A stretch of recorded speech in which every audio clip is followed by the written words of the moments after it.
I don't know how to pause this. Zoom has gotten just a little bit different. There we go. All right, I'd like to I sincerely apologize. I had a June only class, a very accelerated Comp 1 class that was only in June, and it ended this week. And so I really had to get some grades back to students, and I had to get some grades back to students, and I have another online class that they too turned in their essay. So I had a lot of essays to grade. But if I would have realized that we had a 17-hour difference there, I would have prioritized meeting up with you a little bit more.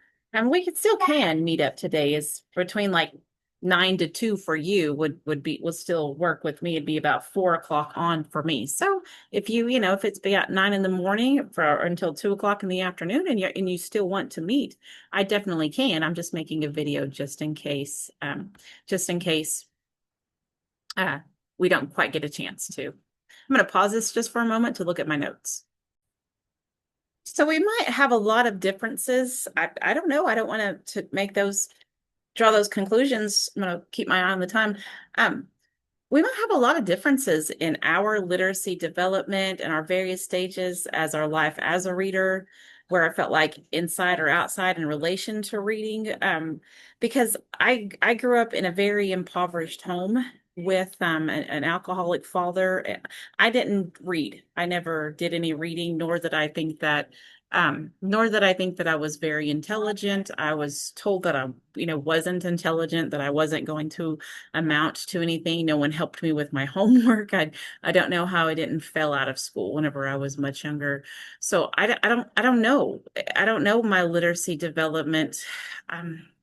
This is an incredibly, incredibly difficult assignment for me. I'm probably making it harder than it needs to me. I don't know how to do this assignment. I don't know how to talk about my literacy development, various stages in my life as a reader. I didn't have a life as a reader until I got into college, pretty much. And even then, I really struggled through making sense of what I read in college classrooms.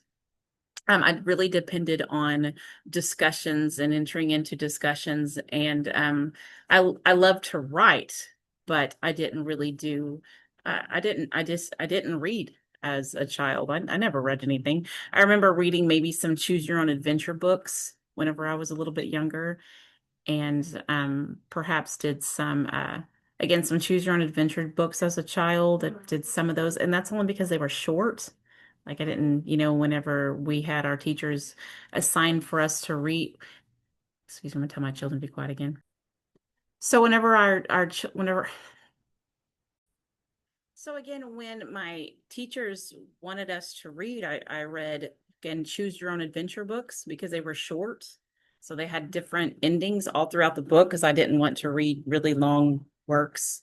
Um, we found out later on, and whenever I began college, that I have a learning disability called dyscalculia, which is like dyslexia with math. And so I didn't really have to take a lot of math classes, thankfully. But it spills over a little bit into my spelling and into my reading on how I read pretty slowly. I comprehend what I read incredibly well, but I read pretty slowly. And and so I just I just didn't read until I became an adult. Now, so I don't know if that's a really good literacy development. This evolution as a I didn't read, so I don't have literacy development. I don't know how to answer that question. I'm sorry. I tried to take notes. I tried to, but I don't know how to answer this. Um, so it says, what barriers have you faced at various stages in your life as a reader? So again, I have an English degree. I have a master's degree in composition and rhetoric because I like to write. But again, I don't really read very much, and I've been trying to incorporate more reading because of my issues. I'd like for my students to read more, and I would like to tackle reading various things in the classroom and helping them develop a better understanding as to what they read and why we read. And so I'm trying to help my students become better readers, but I wasn't. Hey, hush. but I wasn't a very good reader. Sorry, it's at home with kids, it's summer. But I will tell you, I absolutely love to read now. I like to read for information. I realize that I don't like to just curl up in a corner with a good book, right? I like to read for information. I like to put ideas together and draw conclusions and take notes. I don't have, I'm looking around for a journal. Let me pause this. I'm gonna get my journal out. All right, sorry, I have chicken cooking for my children. So here is a book that I'm reading now called 7 Mile Miracle by Pastor Stephen Furtick. I have another one that I'm working on, also by Pastor Stephen Furtick, called Do the New You. I have Rooted that I just finished by Banning Liebscher. Anyway, and so these are all, faith-based books that I absolutely devour, that I love to do. I just ordered some more. There's a workbook with that goes with Do the New You. I have 3 journals that I went over that I grabbed, beautiful journals that I love to write my journals. I have pages upon pages of journals that I've written. That's kind of a newer journal, and here's one that it has a different purpose, so it has different, right? So here's some journal pages here that I've been journaling, just getting up in the morning and reading and putting ideas together and learning about who I am and where I belong in the world and whatnot. That's what I absolutely love to read and write. Um, the last thing that I will say though is that I used to write a lot of poetry, and I never drew a connection between the poetry that I wrote and being intelligent. I used to write really beautiful poetry whenever I was younger. And now I just write these studies and these guides and lead, these, my writing went from writing poems to writing like my biography of where I came from. Hey, be quiet.